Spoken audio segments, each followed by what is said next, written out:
चॅनलनी मतदान केलेलं नाहीये किंवा एक्झिट पोल करणाऱ्या कंपन्यांनी मतदान केलेलं नाहीये. कालचे एक्झिट पोल हे ठरवून दिलेले आकडे आहेत. आम्ही गंमत पाहत होतो. राजस्थानमध्ये 26 जागा आहेत, एकूण 26 किंवा 27, आणि एका एक्झिट पोल कंपनीनं तिथे भारतीय जनता पक्षाला 33 जागा दाखवल्या. बरोबर ना? 26 जागा आहेत आणि 33 जागा दाखवल्या. आता मला असं वाटलं की हे सगळे मिळून भारतीय जनता पक्षाला 800-900 जागा देतील, एकत्रित 800-900 जागा देतील. आणि ती शक्यता, कारण मोदींनी एवढं ध्यान केलंय, इतके वेळ त्याने ध्यानाला बसले, इतके कॅमेरे लावले, साधना केली, तपस्या केली, त्याच्यामुळे 360-370 म्हणजे काहीच नाही. अशा तपस्वी आणि ध्यानमग्न माणसाला किमान 800 जागा मिळायलाच पाहिजेत, तरच ते ध्यान मार्गी लागलं असं मी म्हणेन. अत्यंत फ्रॉड अशा पद्धतीचा हा काय तुमचा पोल आहे. ओपिनियन पोल आणि एक्झिट पोल गेल्या काही वर्षामध्ये कसे चुकीचे ठरतात आणि भारतीय जनता पक्ष या देशाचं गृह मंत्रालय आणि ती यंत्रणा कशा प्रकारे ह्याच्यावर प्रभाव टाकतं हे सगळ्यांना माहिती आहे. काल जयराम रमेश यांनी एक अत्यंत महत्वाचा मुद्दा मांडला. गेल्या 24 तासात गृहमंत्री अमित शाह यांनी देशभरातल्या किमान 180 डिस्ट्रिक्ट मॅजिस्ट्रेट आणि कलेक्टर्सना फोन करून जवळजवळ धमकावलंय.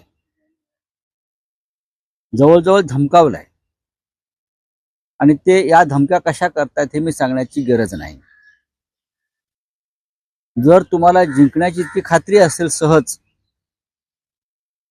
तर ध्यान तपस्या करून निवडणुका जिंकता येणार नाही आणि अशा प्रकारे धमक्या देऊन निवडणुका जिंकता येणार नाही. इंडिया आघाडी या देशामध्ये सरकार बनवणार.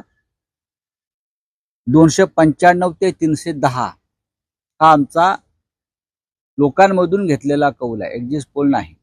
मला माहिती आहे महाराष्ट्रात काय होणार, देशात काय होणार. हम कम से कम आम्ही कमीत कमी 295 ते 310 इतक्या जागा जिंकून आम्ही सरकार बनवत आहोत. इंडिया आघाडी कोणी किती आकडे लावून 100 कंपन्या आहेत एक्झिट पोल बनवणार, प्रत्येकाची स्पर्धा आहे. एका फुकट करतात का?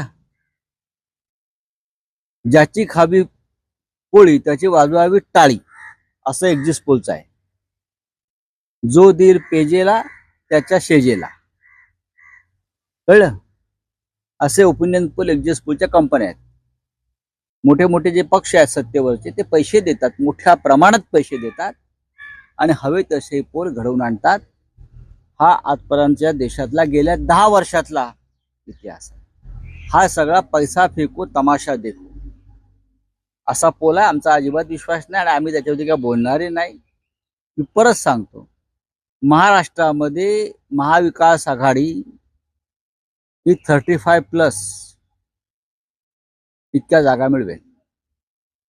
35 आणि अधिक 30 तर नक्कीच, 30 तर नक्कीच एकत्रित. तर काही जागा या हाईटमध्ये असतात, त्याच्याविषयी आता कल देता येत नाही. तर आम्ही 35 पर्यंत नक्की पोहोचतो. या जनतेचा महाराष्ट्रातला काय कल आहे, त्यांच्या मनात काय आहे, हे सॅम्पल सर्वे घेऊन कळत नाही. जेव्हा तुम्ही सॅम्पल सर्वे म्हणता, रँडमली 1000 लोकांना पकडायचं. आणि आता उदाहरणार्थ गेले काही दिवस मी ऐकत होतो की बारामतीमध्ये सुप्रियाताई सुळेंचा पराभव होणार. आणि आम्ही खात्रीनं सांगत होतो की सुप्रियाताई सुळे किमान 1.5 लाख मतांना जिंकतील. आपण पहा, किमान 1.5 लाख मतांना जिंकतील. शिवसेनेचा 18चा आकडा कायम राहील.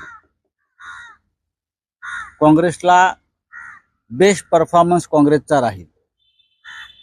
आणि देशामध्ये उत्तर प्रदेश, बिहार दिल्ली आणि हरियाणा, महाराष्ट्र, कर्नाटक ही राज्य या देशामध्ये परिवर्तन घडवतात. सर, इंडिया आघाडीच्या महाराष्ट्र राज्यात महाविकास आघाडीच्या बऱ्यापैकी जागा कालच्या पोलमध्ये दाखवल्या. नाही, बऱ्यापैकी महाविकास आघाडीचं काम हे मी इतकं सांगेन, आम्ही किमान 30 ते 35 जागा आम्ही जिंकतो आहे. त्यासाठी एक्झिट पोलची गरज नाही. आम्ही जमिनीवरचे कार्यकर्ते आहोत. माननीय उद्धव ठाकरे यांनी या महाराष्ट्रात झंझावात आणि वादळ निर्माण केलं आणि त्याच्यामुळे लोकांचा कल काय आहे, ज्याला तुम्ही अंडर करंट म्हणता, हा करंट आम्हाला माहिती आहे. त्या करंटसाठी आम्हाला तपस्या आणि साधना करावून कॅमेरे लावून बसावं लागत नाही. आम्हाला माहिती आहे महाराष्ट्रात काय होत आहे, विदर्भात काय निकाल लागतात, पश्चिम महाराष्ट्रात काय निकाल लागतात, कोणता अपक्ष जिंकतोय, का जिंकतोय, हे आम्हाला माहिती आहे. सांगलीवरून बोलताय का? नाही, मी सांगतोय, त्याच्यावर नंतर बोलेन. मी बोलणारच आहे त्याच्यावर. मला प्रत्येक गोष्ट आम्हाला माहिती आहे. आम्ही सुद्धा इकडे गोट्या खेळायला बसलेलो नाही आहोत. आमचं सुद्धा अख्खा आयुष्य राजकारणात, समाजकारणात आणि पत्रकारितेमध्ये गेलाय. मला माहिती आहे. तर महाराष्ट्राचे निकाल हे धक्कादायक, आश्चर्यकारक वगैरे लागणार नाहीत. जे लोकांच्या मनात आहे महाविकास आघाडीच्या बाबतीत तेच निकाल लागतील. आणि उत्तर प्रदेशमध्ये इंडिया आघाडी 35 ते 40 जागा जिंकते. हा खरा एक्झिट पोल आहे. तर अरविंद केजरीवाल यांच्या केसमध्ये दोन्ही पक्षाची बाजू ऐकून घेतल्यानंतर 5 जून पर्यंत निकाल स्थगित ठेवलाय. 5 जून नंतर निकाल देणार आहे. कदाचित 4 जूनला सरकार बदलेल आणि त्यानंतर न्यायालयावरचा दबाव हा कमी होईल आणि न्यायालय सत्यमेव जयते, सत्याचा आधार घेऊन निकाल देईल. चलिए, थैंक यू. बैठक में क्या कुछ बातचीत हुई, आगे की प्लानिंग? नहीं, प्लानिंग तो होती है, प्लानिंग होती रहेगी.